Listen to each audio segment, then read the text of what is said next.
Shalom, Mashpakas. Tonight's message is going to be about an abusive leadership.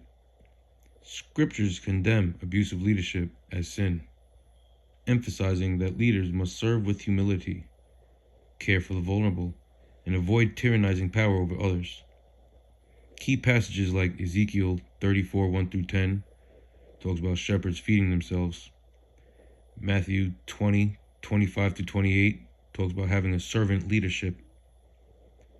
And 3 John 9-10 provides a direct warning against such behavior. Here are some key signs of an abusive leader. 1. They use prophecy as a weapon to manipulate you. If you leave, they turn the whole congregation, ministry, church, assembly, whatever it is you go to or attend, against you.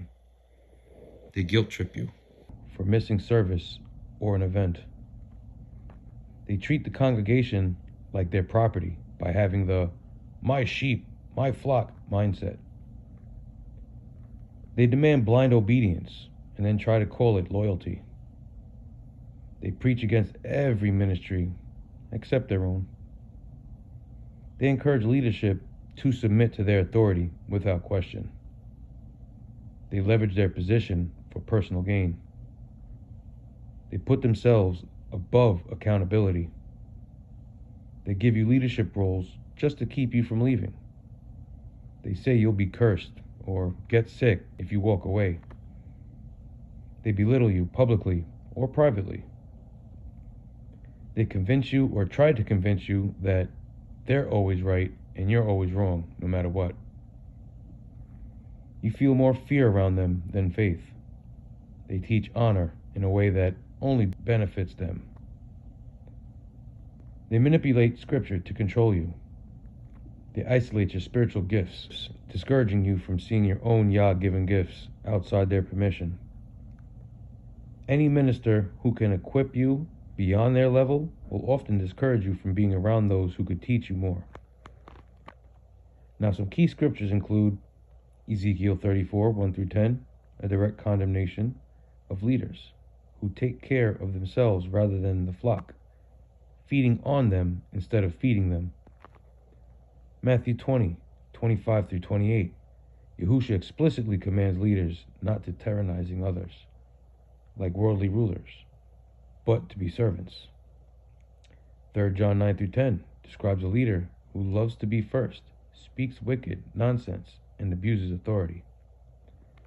1 Peter 5, 1-5 warns elders against leading by compulsion or for immoral means, instructing them not to dominate but to be examples.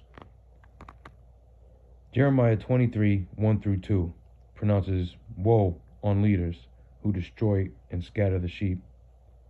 Zechariah 11, 16-17 condemns the worthless shepherd who does not care for the perishing or strengthen the weak.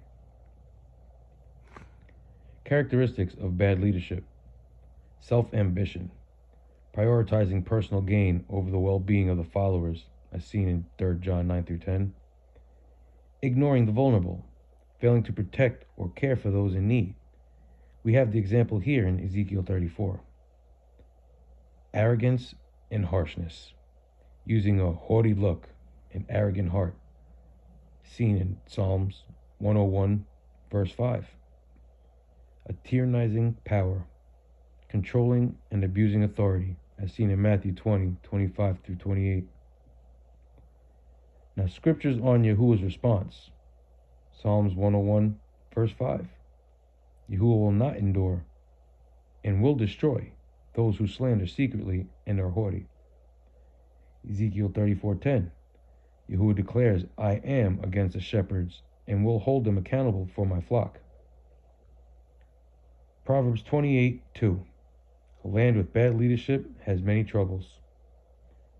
So from this, we see here that Yahuwah doesn't like people being an abusive leader or having the abusive leadership roles in life, because it goes against the grain, which is his divine nature and design for us, his sheep.